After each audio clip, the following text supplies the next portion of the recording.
Hello, everybody. This is Megan. And this is Alana. And welcome to Tea Time Crimes.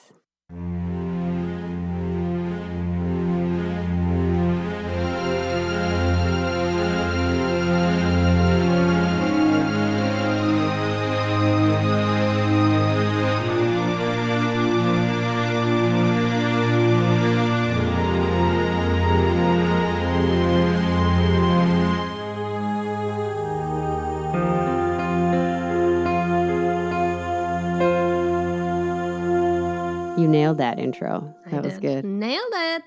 How you doing today? I have two things to say. Go. One, so I don't know if I said it here, but we got my mom a robot vacuum. Oh, So I guess it would be Rupert's uncle. sure. No, I mean, I don't know who Rupert is in this situation. Rupert's my son. So is this your mother's son or your mother's brother? Mother's son. Okay. Then you have a brother now, and it's Rupert's uncle. Yes. Okay. Go. Actually, it's an aunt, not an uncle. Because guess what? She named him her. What? Cinderella. It's so good. That's very good. Way better than Rupert, right? Way better. I love it. It's perfect. And so my brother goes, my real brother goes, so does that make you the evil stepmom?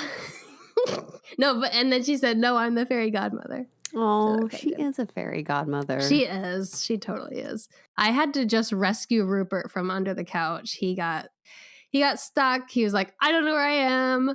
The dog bed's in my way. And so I said, I got you, baby. And I grabbed him. He's kind of heavy, though. They are heavy, yeah. But I love him. I use him every day. It's great. Great. What was the second thing? So, guess what's in Chris's office right now? Oh, Lord help you. Okay, let me think. A squirrel. Yes, times 2. Yep. Mm-hmm. Of course. Okay, how does this happen? Do you go squirrel hunting? No. And they're littler than Peanut was. Perfect. They didn't have their eyes open when we got them.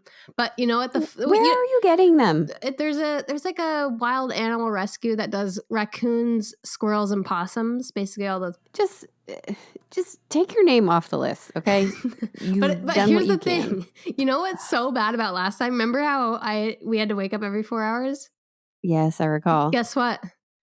We didn't have to do that. We didn't. Why? It's every 4 hours during the day, and then they can take our normal sleep over the night. So I was like, are you kidding me to Chris? I was like, trying to help. You gotta be freaking kidding me. Do you remember I did that? Because when he went out of town, I would wake up at like 1 a.m. and I tried to time it. Oh, I remember. Anyways, so turns out we didn't have to do that, but these ones are cute. I'll post a picture on the stories. But yeah. Lordy. What are their names? That's the thing. He hasn't named them yet. I mean, I guess I'm usually the namer. Ooh, you should name them after some of your favorite ladies on this podcast. Oh my God. We've got some real good ones. But one's a boy. Oh, well. We could do the brother and sister from the Butchers. You could name them Tony, Joe, and Cowboy. Oh, that's cute. Yeah. I just don't want them to be put to death.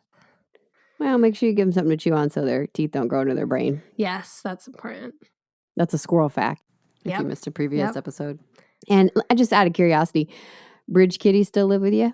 Yeah, you know, he's here. Do you want him? Is he part of the family now? I mean, he's around and sleeps with me every night. Mm-hmm. Mm-hmm. Yep. Yeah, okay. Yeah. You have a new cat. No. You're not going to be able to give him up now.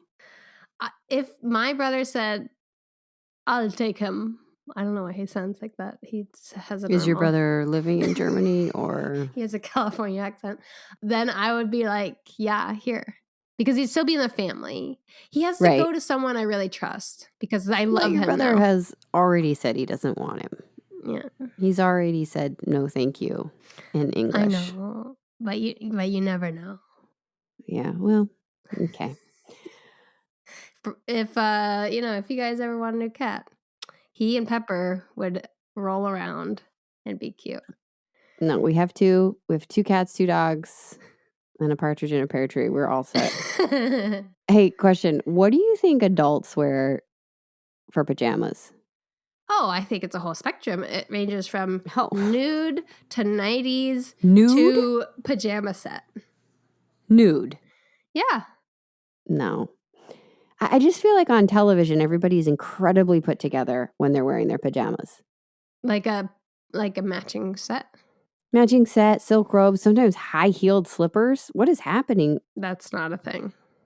Well, I've seen Golden Girls, so I just feel like people are like really put together. And I currently wearing Brad's old sweatpants, and then That's too heavy for bed. now I have a matching sweatshirt, and I look like Miss Trunchbull from Matilda. You actually sleep in that? Yeah. You don't get hot? No. I would sweat through that if I slept through that. Like it depends on the You weather. wear like Nana nighties. Yes. No, that's not what I sleep in. That's my post shower get up. Wait, actually. what do you sleep in? I sleep in like normal night, like normal 90s. Like you got me that one with the cats on it. It depends on the season. Like if it's cold, I'll wear like lounge pants and a shirt. And then if it's warm, like most of the year, I'll just wear a nightie. What's a nightie mean? Like a long t-shirt? Yes. Not like a satin number. Not like satin. Has a V cut. No. Okay. I could. Yeah, you could. Yeah, I'm just curious. I feel like I just wear whatever's around, usually Brad's clothes. Yeah. But if somebody were to come and see me in my pajamas, I'd be embarrassed. Oh, yeah. Right? I'm with you. I mean, the people answering the door look better than when I dress for work, for God's sakes. So I was just curious if you knew if we were the weird ones or if nice pajamas was I think common. there's just a range spectrum. Maybe we could put a poll out and see what kind. I don't think anybody would answer nude even if they did because I could see who votes in the polls. But no judgment on my end. Megan wouldn't see it. I won't tell her. I mean, just don't tell me and we're cool. It's cool. It's fine. Let it all out. Yikes. All right. You got a tea today, Missy, or what? I do. What's that mean? You pick the tea. I know, but I don't think I did it right. Okay. What kind of tea is it? It's literally just leaves. There's no tea, I don't think. It's just, I open it and it's like if you went around during fall and scooped stuff up from the sidewalk. Well, I have to ask, did you do that? No. Okay. I am thinking about growing my own tea plant though, like actually. Of course you are. Did you know that that's usually how tea comes from leaves? I feel like you're up to date on No, that. it comes from a certain type of plant. But these ones are just herbal, no tea. So that doesn't make sense. Let me show you. You put it in a tea strainer and you set it in the water, yeah? Yeah, but it doesn't have tea grounds or like it's not green tea, it's pure herbal. Like here, I'll show you guys later, but it's gonna get all over my She's just gonna show me. Hold on, guys. It looks like you got some Mary Jane. Yeah, that's fair. Except it's more leaf like. Anyways, so I just like put a bunch in a tea bag and put it in some hot water for like 6 minutes. In case you guys aren't familiar with how you make tea, yeah, here's the second episode where we got a good teacup recipe. I just don't think I steeped it long enough. Well, let's try it. Let's give it a spin. I smell the tea. And it does smell like something. Okay. This is Blackbird Botanica. Manglier Tea. A Creole immune-boosting elixir. Oh, it's an elixir. That's why. Braves brew Manglier, actually. Learn your French, Megan. Come on. Yeah, I'm the problem. Tea is a unique blend of all natural herbs, fruits, and spices. It is a tea. Nope. It is a Creole cold and flu remedy that's been passed down for generations. And it's known for significant health benefits. Antiviral, anti-inflammatory, anti-stress. It's stressing me out. Rich in antioxidants and have immune-boosting properties. Are you sick? I'm not sick. I'm just like, the weather's been changing, hot, cold, and that's just never good for people. And you're going out more, those kind of things. So just trying to stay healthy. If I smell the bag, it smells like earth. Perfect. Whoa, I like really snorted that. I feel like it's in my brain now. And if I smell Yikes. my teacup, it smells like water. Okay. There's no scent. Okay. Off to a weak start. It's stressful. No. Okay, I'm going to go in. There's nothing there. It's just straight water? There's nothing there. Are you sure you did it right? I steeped it for 6 minutes. It doesn't say how long to do it. Are you supposed to boil the leaves with the tea? It doesn't say. You know what? I'm just dumping a bunch of leaves in right now. I don't think that's... Oh, God. Oh, no. You know what? They're going to just sit. But right now, it's a flat thumbs down. But I think it's my fault, not you, Manglier. But anyways, this is a local tea. Just me, dunking on them. Maybe they can help you. Maybe they can. Maybe we need to have them on for a tutorial. I just shoved a bunch of leaves in here and you know what? Without a bag. So we're just going to see how that works. You're like a squirrel. You're becoming one. I'm a squirrel mom, that's for sure. All right. You ready to get into the crime today? Yes. I've got good news. You're actually going to like it. Okay, good. I owe you one after all the eyeball gouging last week. Yeah, you do. Okay. You know what you signed up for, but you're going to like it. Today, we're going to talk about Fredricka Mandelbaum. Her and her husband came to America in 1850. They were street peddlers in New York City, and before she was done, she would be a millionaire, known as the Queen of Thieves. The Queen of Thieves? Yeah, you're going to dig it. So in 1850, Fredricka and her husband Wolf, cool name, along with their newborn daughter, her name was Bertha, but they called her Bessie, they decide to leave Germany to come to... Germany, I knew it. Yeah, New York City. I knew it. The Mandelbaums made that decision for several reasons, okay? Do you want to guess? What was the year? 1850? Maybe some depressions. Economic depression. So they've got some potato issues. Mm-hmm. And then also Germany started placing more and more restrictions on Jewish citizens. Yeah, it's ramping up. They have these bullshit rules like you have to obtain and pay for a special permit to marry if you're Jewish. They start restricting where and when Jewish citizens could travel. So for street peddlers, that's affecting their livelihood. God, it's so early too. I know. And the reason that the Mandelbaums are street peddlers is because most professions were restricted for Jewish men.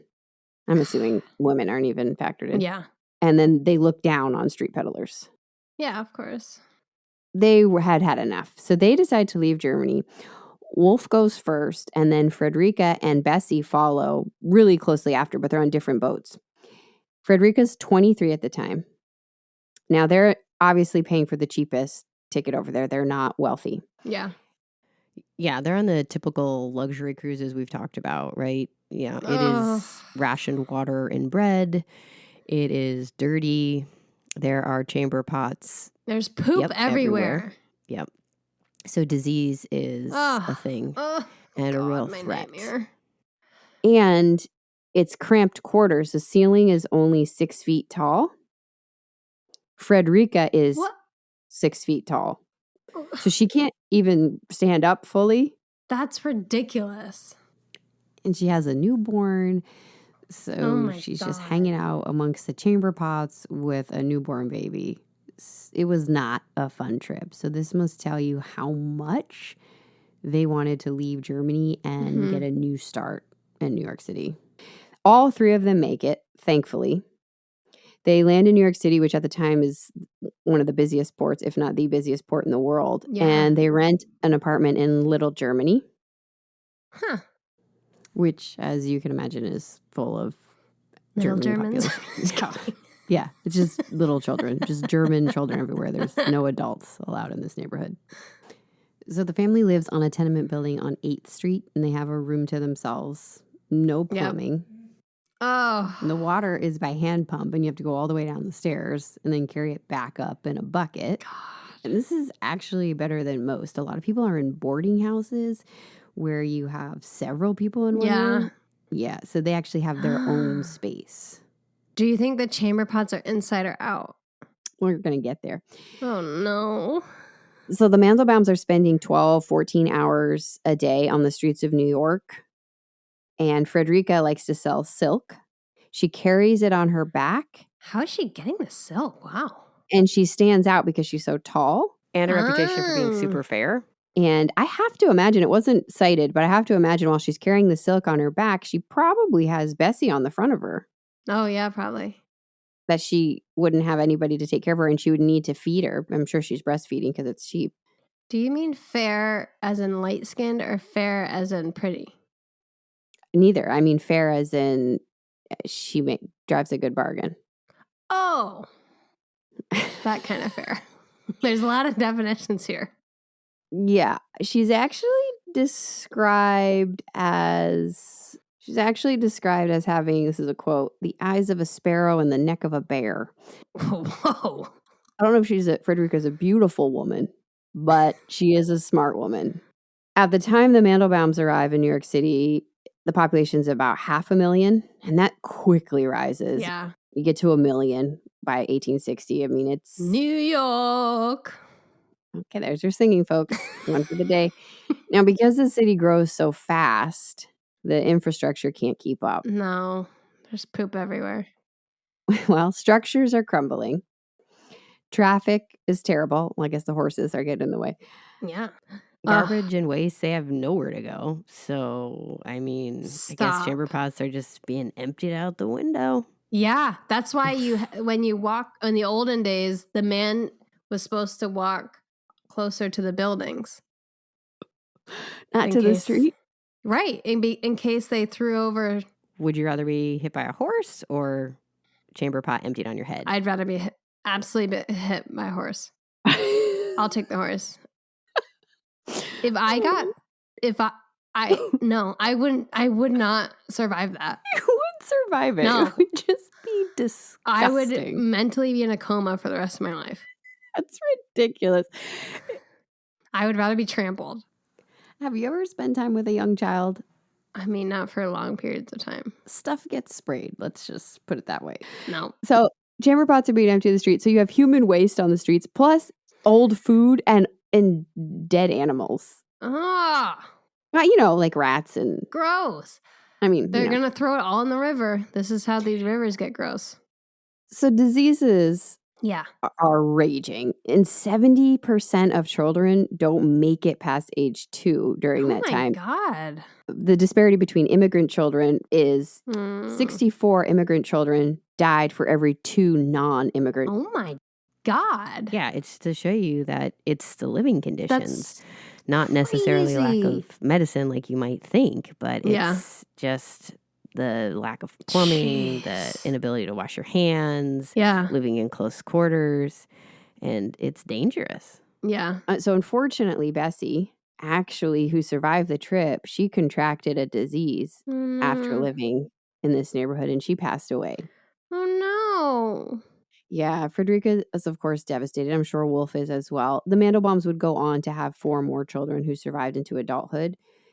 Julius was born in 1860. Sarah was born in 1862. Gustav, 1864. And Anna in 1867. But that pain of losing Bessie made Fredricka incredibly protective of the children that she did have afterwards. And it was just such a sad time for them. So back to the city. The city's growing fast, which means crime is also doing great because it needs to, out of necessity. Mm-hmm. So there are orphaned or destitute children who are running the streets pickpocketing. Because they need to, because they need something to bring back to their family, or because they themselves are orphaned and living on the streets and they need to, survive. Yeah. They call them street rats. Street rat. Aladdin call out. I don't buy that. Song number 2. Oh my God, I want to go in the full song. Calm down, calm down. And then these pickpocketers, as they become older, I'm not talking in their 20s, I'm talking teenagers. As they become older, they become robbers, thieves, sex workers, sometimes escalating into violent crimes because they either need to or that's Yeah. the only kind of life they know. So in 1857, the world experiences an economic crisis, one of the first, and several factors played into this. And so this is going to make the rise of crime even more. So one, you have the Crimean War. Is that one on your radar? It's not on my radar. There you go, 1853 to 1856. And during this war, European farmers were fighting. So Europe depended on imports from America. So American farmers were, you all right? I'm just thinking, was that it affected all of Europe? It was Russia and the Ottoman Empire, Right. France, Britain. Yeah. Wow, Crimean. You ready to go back to it? Yeah, I really need to look this up though. I knew it was going to really throw you for a loop. So anyway, so the American farmers are producing a ton and banks Yeah. are just extending money to them. You know, just give it away. Yep, just take what you need. Okay. We're doing great. And the banks are investing in these as well because the demand is just making it so popular and worthwhile. Yeah. But the war ends in 1856. And so the European farmers can go back to work, Right. which means that in 1857, the businesses start failing, especially flour and grain. And so this affects the banks that have extended the loans or invested in it. Man. So that is part of it. But then also on August 24th, a cashier at Ohio Life Insurance and Trust embezzled the rest of the bank's funds to save his own stocks, and the bank went under. Oh my God. And it was a large bank, and then other banks Like followed 2008. around the world. This was immediately followed by September 12th, 1857. A ship named the Central America happened to be carrying 30,000 pounds of gold, and it got caught in a hurricane and sunk. Did they ever find it? I don't know. Oh my God, imagine that scuba dive Right? trip. So to recap, banks are closing, businesses are going under, unemployment rate is rising, and thousands of pounds of gold are somewhere on the bottom of the ocean. This is sad Find news that gold. for most people, but the Mandelbaums make the most of it. Fredricka, really, she's got some brains. Now people are coming to her with things that they've pickpocketed or robbed people of. Does she become and a then fence? She becomes a fence and she sells them at a profit. And she's a very Wow. shrewd businesswoman. She knows what's up. She won't buy for more than half of what it's worth, often a lot lower, often a quarter. And then she'll resell it for double, at least double for what she bought it. But she Damn. won't buy anything until she procures a buyer. Good for her. She's being smart. Very smart. And she expands and creates connections, not only through the neighborhood, but eventually into the upper class, as well as politicians, cops, police, lawyers, judges. She's got a whole Sure. network that she's working. And people really like her. She's likable. And again, she's fair, as in giving a good deal. Oh my gosh. She reminds me of like the Madam Queen. Yes, I reference her later. So Fredricka is smart, but she's also done a few things that are helping her business. She's taught herself to speak English, which is helpful. Good for her. She's become an expert on goods. So she knows what a good deal is. She knows what she needs to know, and she asks no questions. Oh, like where did this come from? Yeah, exactly. And there's still blood on the chain. Yeah, she's like, we'll wash it off. Here's Yeah. your money. Thanks so much. Wow. I don't know why there'd be blood on the chain. That's pretty violent pickpocketing. It is. But maybe, you get caught. You got to switchblade someone. That's on brand for you. She has even invested in herself, and she pays other well-known fences to teach her. So wow. so that she knows. Smart lady. Yeah, she's amazing. And I this is exactly like St. Clair, which was we talked about. So she knows that doing bribes is just part of business at that time. And she's paying her dues, and she's also providing employment for women in a way that they wouldn't be able. Love it. So she says she wants women to be able to do something besides be maids if that's what they want. Yeah. Because they're working 14-hour days. cleaning someone else's house, and then they have to go home and take care of their own God, family. so So she's providing them with jobs that are a lot less time, that pay more money, and could potentially be interesting and challenging. Yeah. Back to the bribes. So the police were created in 1844, and they only Wow. had a force of about 800 men, which Across the country or in New York? in New York City, Okay. which if you think about it, is not that many for the population that was there. And every year, 50,000 people Holy shit. would be coming in. So they couldn't keep up with it, just like the I'd infrastructure. love to see a couldn't keep up. graph of that over time. Of course you would. And the police it's different than it was today. So you had to pay to join, and then you had to pay to move up. And they didn't even have uniforms. What? They just wore badges that were made of copper. That's where the saying cop comes from. Mm-hmm. It's a copper. Okay. So not only is the city expanding rapidly, but the police have to prioritize because they don't have enough people. So this underground network that Fredricka's got going on is not really hurting anybody. Yeah. And it's also making them money. Because the only course of action for a robbery victim at the time, this was kind of just standard, is if they knew something was taken from them, they had to pay to get it back. What? Right? So what is like happening? The police would go to Fredricka and she'd say, I might have heard something about that. And they'd pay her to get the merchandise back, and then they'd get a cut and they'd return the stolen goods. Wow. I mean, that's like standard operating procedure at the time. And so they're not going to mess with that. That's going great for them. That's crazy. But to give you just a picture of the kind of corruption that's going on in New York City, I'm going to tell you about some of the major players. So starting in 1854, there was a man named Fernando Wood, and he was elected mayor. You've got to post a picture of him because I don't know why this was popular, but he's got the common pose where they like stick their hand between the buttons under their chest. Oh, yeah. I love Why that do pose. they do that? Because it's like a dignified way to rest your hand. It's just like, I like to imagine when they were like, this awkward, like, what do you do with your hands in a photo is always a problem. But I like how they were just like, you know what? Why don't you try sliding your hand in between that third and fourth button there? Yeah, that looks great. Perfect. I love it. Are you about halfway to getting undressed? Yeah, it's a really dignified pose, I guess. Right underneath that nipple. Wow, we really went there. Well, I just wanted to give you an anatomical reference. Anyway. Yeah. So his whole platform was about reorganizing city government, and he had a couple good ideas. Like he wanted to help unemployed, and he had a big part in Central Park, the planning of it. Oh, that's nice. Good job, dude. Well, he's one of the most corrupt politicians in this story. He added to his own wealth by taking bribes all over the city. Perfect. Or helping him win elections, because he would be taking bribes from all of the criminal underground, and then the criminal underground would vote for him. Yeah, win the vote. God. He was eventually run out of office because he refused to allow the police to become state-run in an effort to reduce the corruption. He had like his own force, and it wasn't working.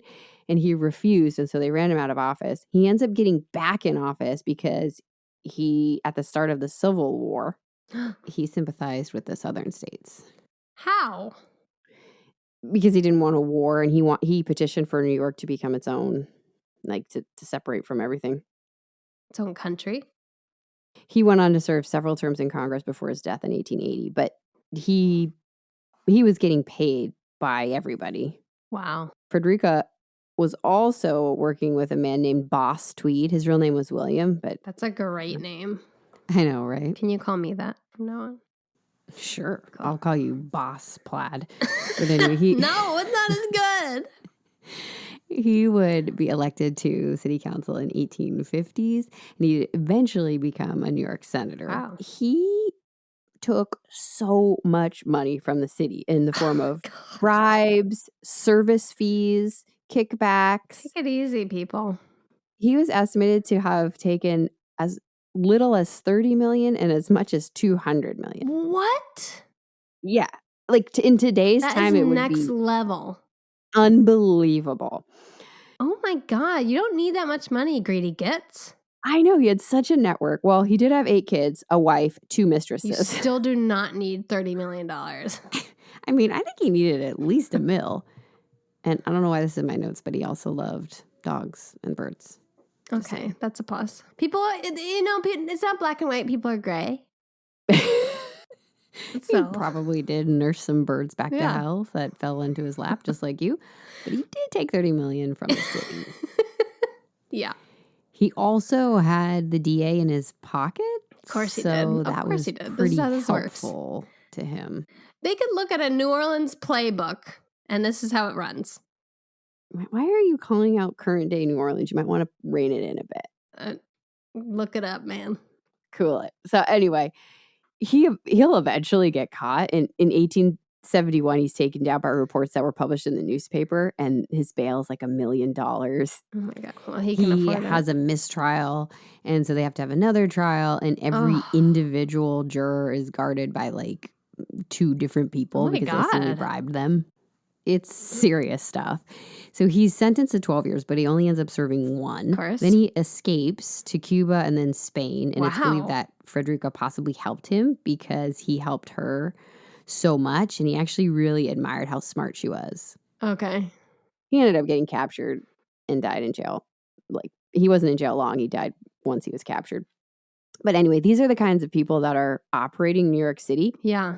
You get an understanding about Fredricka she's doing illegal things, but the people who are making the laws, it's kind of in the norm, far worse than she is. Yeah. You can see how it doesn't seem like a big deal. Right. Like, I'm surviving here. Yeah. Building up my wealth. Like, these are the men who make the laws are taking money from me to keep this going. It's wild. Yeah, it's insanity. So by 1865, Fredricka's doing well enough that she moves to a house in the 13th ward that has a storefront and like a back area. Mm-hmm. She sells dry goods. Which, like flour? I don't know. I guess nothing wet, I suppose. And then the back, she's got her business. Yeah. Her secret business. So I guess you could come in and say, hey, do you have any candy? Yeah, I'm looking for some maybe fences. Do you have a necklace? Yeah. And by 1870, she has such an operation that she actually opens a school called the Grand Street School to teach children how to pickpocket. Oh my God. And if they do well enough, they can graduate to, blackmailing and con That's games amazing. and robbery, things like that. Yeah, she actually had salaried employees. So if you were good enough, she would put you on the salary and everything you stole will go to her, but then you'd have a guaranteed income. Yeah. Wow. It's like Jay-Z's song lyric. How does it go? I'm not a businessman. I'm a business, man. I don't understand how it applies. Say it again. Jay-Z says in one of his songs, I'm not a businessman. I'm a business man. Like he's an institution. Okay. All right. And that's what she's becoming. And, New York, Jay-Z, it's all connected, okay? Yeah. Now I'm with you now. Yep. Sorry. She's also employing engravers, which was apparently a lot of engravers immigrated from Germany. It was a skill that a lot of German Jewish immigrants had. And she would use it to get rid of any telltale signs on any of the stolen jewelry that might bring it back to the owner. Rosarita. No. What? Remember, that's how that ghost story she was able to tell as her jewelry. Oh. Yeah. Teresita. Okay. Yeah, that's not her name. Teresita Solved Beyond the Grave. Yep. Look it up. Previous episode. Yep. Good throwback. She also has cab drivers on standby in case anybody needs to make a quick getaway. Huh. Also got lawyers on retainer for herself and for anybody who gets caught. Damn, that's what I'm saying. She's like a whole thing now. She's an empire. She has a fund that she calls the Bureau of the Protection of Criminals, and that's just for people who get caught. And she not only has her dry goods store, wink, wink, but she also has several properties that she buys around the city. Some of them she rents for legitimate profit, and others are just warehouses that store all of the stolen things. Wow, this is amazing. I know. And just like, I understand that she's stealing things, but again, you've got the corruption. It's also an unbelievable economic disparity. So you have people starving and sick on one side of the city. And then you walk a few blocks and you the have Rockefellers. the most exactly, most unbelievable wealth that anybody has ever witnessed.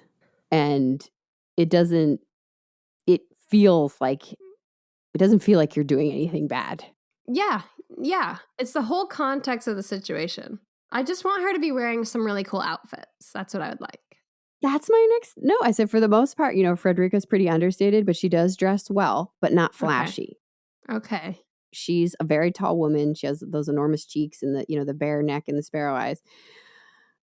But the only thing that she does to flaunt her wealth, the only thing, is she throws these lavish dinner parties, which is something that the really wealthy people would do. I love a dinner party. And she also does it, and it really pisses high society off. Up yours. Whoops. And she does it anyway because they're kind of, everything that she stole is probably from them. All of her criminals come to the party and, her connections, and they're great parties, I guess. I'm sure. And the people who are coming to these dinner parties are her most successful employees. It's like an office, holiday party or something. And she's got some characters. Mm-hmm. She has a man named Piano Charlie. Yes. His last name is Bullard. And he came from a rich family, and he's a classically trained pianist. But I guess he didn't fit in with high society. But he's incredibly good at cracking safes because of his classical training. Oh, I guess he's more kinesthetic than the average person. Yeah. And he actually gets arrested. And when Fredricka can't bail him out, she has, some of her employees break him out. They rent the office next door and they dig a tunnel and get him out. No way. Yeah. I want a movie. I mean, she totally takes care of her people. Yeah. She's amazing. She also worked with a man named George Leslie. And now he also wasn't, like we talked about one of the kids pickpocketing on the street. Mm-hmm. He also came from a wealthy family. He grew up in Ohio. He's tall, good looking, well-mannered, grew up in a wealthy family, but he wanted to be an architect. So he's smart. He went to school, became an architect, but nobody would go to his business in Ohio because he had refused to fight in the Civil War.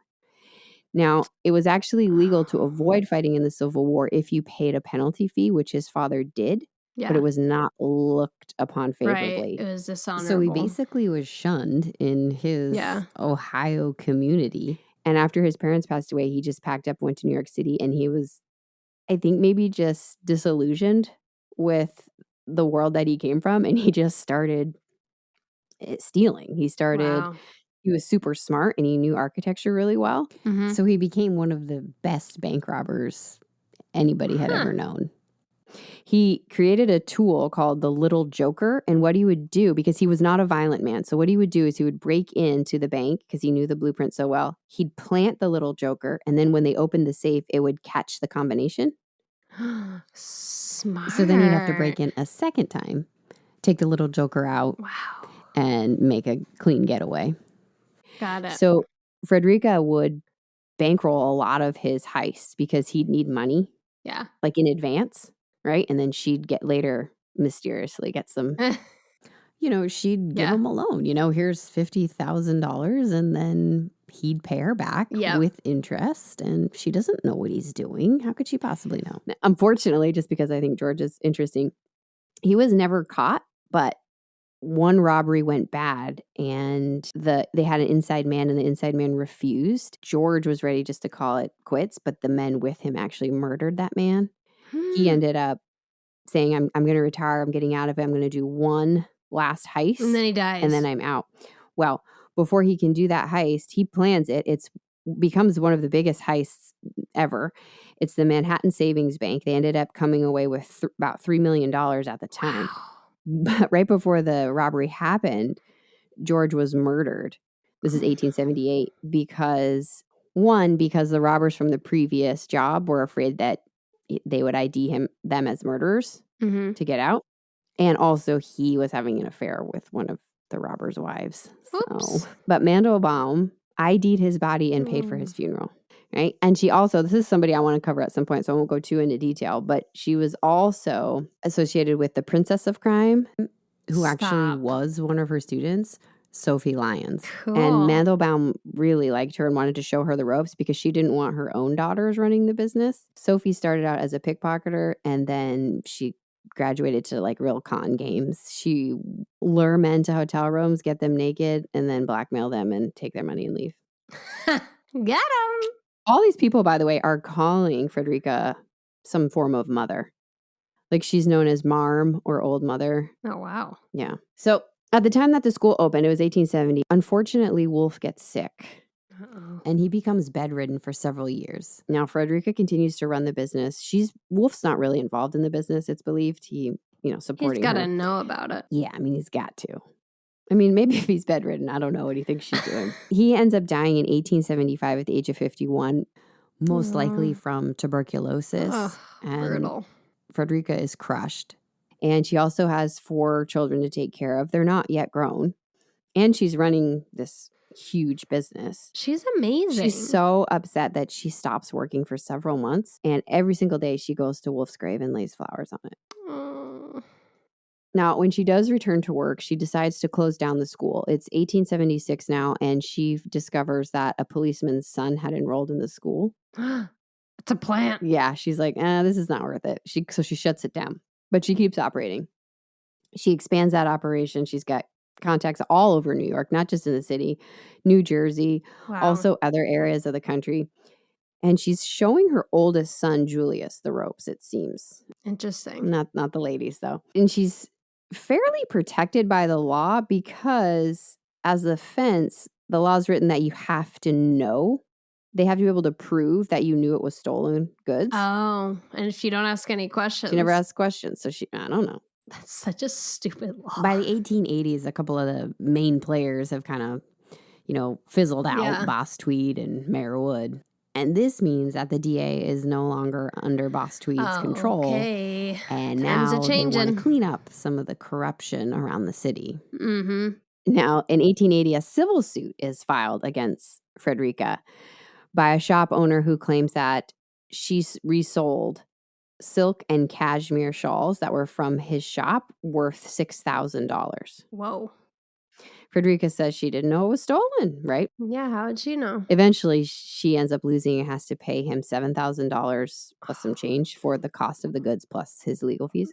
That sucks. But the DA is really wanting to get Fredricka because, they want to use her as an example. Run away. The DA hires the Pinkerton Detective Agency. Do you remember them from a previous episode? Why does their name sound so familiar? Which episode is it? So it was the unsolved case of Dorothy Arnold. Yeah. Remember, we were kind of giving the parents some guff because they hired the agency instead of going to the police. But having researched this case, it makes a lot more sense because the Pinkerton Agency was kind of the go-to. The police weren't, what you would think of today. And their logo, the Pinkerton Agency logo, is an eye. And that's actually where the term private eye comes from these guys. Wow, look at all this history. I know. So Also, anyway, wait. Oh, okay. All what right. if the Pink Panther came from that too? Jeez. I don't know. Robert Pinkerton and a man named Gustavo Frank are hired to look into Fredricka. So Frank goes undercover in 1884 for about 5 months. He calls himself Joseph. He grows a heavy beard. He speaks German. Wow. She's a good judge of character, so she doesn't let him into the fold. Okay. She doesn't know him, so she won't buy anything from him or sell anything to him. She just keeps refusing him. Got it. Then she finally agrees to make a deal with him over silk, but she jacks up the price incredibly high. And it's a test, and he refuses her because he knows that that's way too high. And she thinks an undercover cop wouldn't know that. Got So it. he refuses it and walks away. And after that, she thinks, okay, this guy's legit. So she lets him in, and then then some transactions happen. So in July of 1884, Fredricka is arrested for receiving stolen property by Gustav Frank himself. And when she realized he's now shaved and he looks different, and when she realizes that he's the undercover one arresting her, she notices right away. She punches him square in the face. Yeah, get him. But Fredricka's arrested along with her son, Julius, and another associate who was a really trusted confidant to Fredricka. So the 3 of them are arrested, and then they search the stores and all the warehouses, and they just find tons of stuff. I'm sure. So Fredricka, she's got her age-old, I never stole a thing in my life. Yeah. Never have. Mm-hmm. But the group is taken to a courthouse outside of their district. I think it's to Harlem, actually, where they believe that the judge is not taking bribes. So eventually, all three of them are out on bail, but they are brought up on charges against grand larceny in the second degree and receiving stolen goods. So during, they have to wait for the trial. So during this time period that they're waiting for the trial from when the charges have been filed, the Pinkerton agency has Fredricka under 24-hour surveillance. Now, Fredricka knows this, and she makes a bit of a show about it. She gets into her carriage every morning to go do her thing, and she always will stop and wave to them like, yoo-hoo. Yeah. So they know that she knows. Yeah. Her official court date is set to start for December 2nd, 1884. She doesn't show up. So her lawyer gets it extended to the 4th. And everyone is ready to see this trial. It's a big deal. The 4th rolls around. She still doesn't show up. Either does Julius, either does Herman, the other associate. Oh, God. So a bench warrant is issued, and the DA is ticked. And they're instructed to collect bail. But Fredricka has given property as collateral, and she has transferred the property so that they can't collect on it. Oh, good. So, in fact, most of her properties have mysteriously been deeded to her daughters in the last 24 hours. And Fredricka had created a routine in the days leading up to her trial, one that the Pinkerton detectives got used to, right? She would get in her carriage every morning and she'd wave, "Hello, fellas." And then she'd go to her lawyer's office to talk about her upcoming trial. She did that every day on purpose. So on the last day, she does that same thing. She goes to her lawyer's office. She transfers all of her property to her daughters. Yep. And then she dresses a maid in her clothes and sends the maid back out into the carriage. The Pinkerton agents follow that carriage back to the house. Fredricka and everybody else use that time to head out the back door and hop a train to Canada. She has with her $1 million in cash and jewelry. Holy shit. So the three of them arrive in Canada, and they're immediately arrested on December 9th for bringing stolen goods over the border. She immediately tries to soften the deal with a little bit of a bribe, but the Canadian police officers, I guess they're too polite. They're like, "No, thank you, ma'am."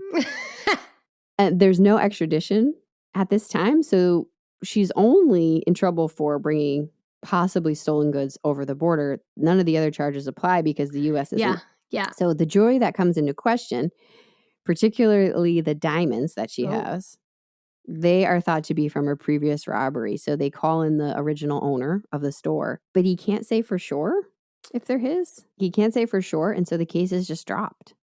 What?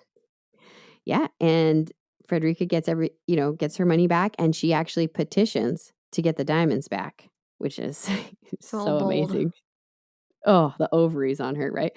So she wins, and they're returned to her. She's like, "Thank you very much." It's amazing.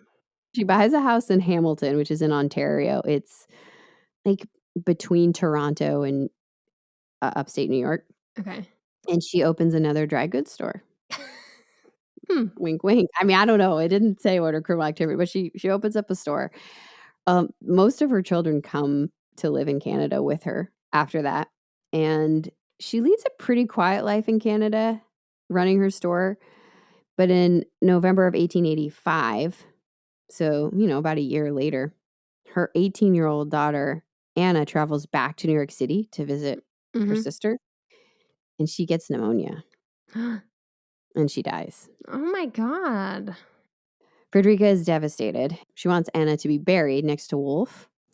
She doesn't want to miss the funeral, so she actually goes back to New York City.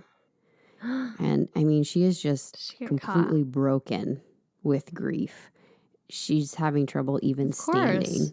She's so devastated. Some say that she eluded capture from the police. Others say that maybe the police kind of just let her have that. Oh, I'm not sure. Because she didn't really try to hide her appearance or try to hide anything. She came and saw her daughter, said goodbye, and then stayed for the funeral. So, I don't know. But she ends up going back to Canada. She gets back safe. Okay. And actually, in 1888, Julius also returns to New York, and he turns himself in because he doesn't want to be kept out of New York any longer, and they just drop the charges Oh, on him. cool. Fredricka doesn't go back No. because, they're probably more interested in Yeah, her, I mean, but she really misses New York. I'm paraphrasing, but she says that she would give everything she has, all the money, just to breathe the air of the 13th Ward again. chamber pot air. No, Yeah. I get it though. Like in New York, there's just something really special about New York too. Yeah, and I mean, it's you can't get it anywhere else. You just can't. in 1894, Fredricka passes away in Canada from kidney disease. Now, she wanted to be buried back in New York City with Wolf and Anna, and so her body was transported. Okay.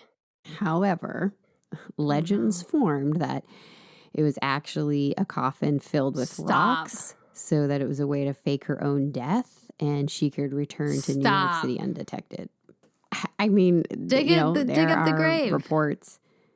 Reports of her being seen, and she's back on the streets peddling like when she first started. Yeah. But, that's what happens when you're a legend.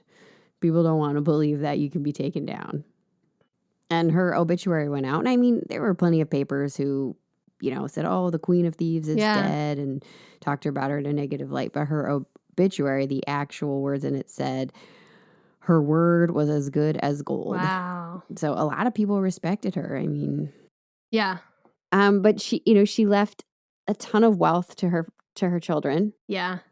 She created wealth and jobs, and I mean, she was able to give women an opportunity to gain more money and more time and that wealth that they got, more respect, and jobs that they wouldn't have been able to get, legitimately. Yep. That's so cool. I am enamored by her, and I wonder where her line is at now, like her line of kin. I don't know. That's so neat. That's so cool. It's crazy that you never hear about these people. I know. I mean, it's so weird. If this woman was these are the women I love to talk about, because I fully believe that if Fredricka was born now, she would just be running a company or totally, or something like that, and the illegal stuff wouldn't even. She had to do that in order to circumvent the situation she was in, but she's not one of those people like who just likes the violence. No, not at all. Yeah, like you come from nothing at that point and you just build this empire. Yeah, she's like, I got a couple ideas. Yeah, and she just did it really smart. Yeah. Yeah, she learned, and I mean, she taught herself English. She spoke English really well, and then she learned all about the stuff that she was selling, so she'd know a good deal. And she must have had a head for numbers of some sort, because she's sitting there. Oh, for sure. I mean, you can picture her when she's first starting out, carrying that silk on her back, working these 14-hour days, and just loving the thrill of haggling a good deal. That's a good time for her. And then immediately she has the wherewithal and the business sense to branch out. Yes. Investing in other properties and other opportunities, because she wants to build her wealth. So, yeah, well, there you go. Wow. It's my gift to you for the what a cool eyeball lady. gouging from last week. I love this one. I hope you enjoyed it. Thank you. This was such a good story. Did they do any movies or anything about it? I don't know. Yeah, I read the audiobook, which was called Queen of Thieves by J. North Conway. Old Mother Mandelbaum. Wow. Oh, my favorite thing that she would say, I forget to mention, it takes brains to be a lady. What does that mean? Like to navigate the world as a discriminated? I think when people think of a lady, they think of a beautiful woman who looks great in the latest fashions and knows what forks to use. But she was saying, you know what? You got to be smart and know how to handle yourself. Love it. I love her. Yeah, she's pretty cool. Be like her. Yeah, well, in the right context. You know, it's a different world. It is.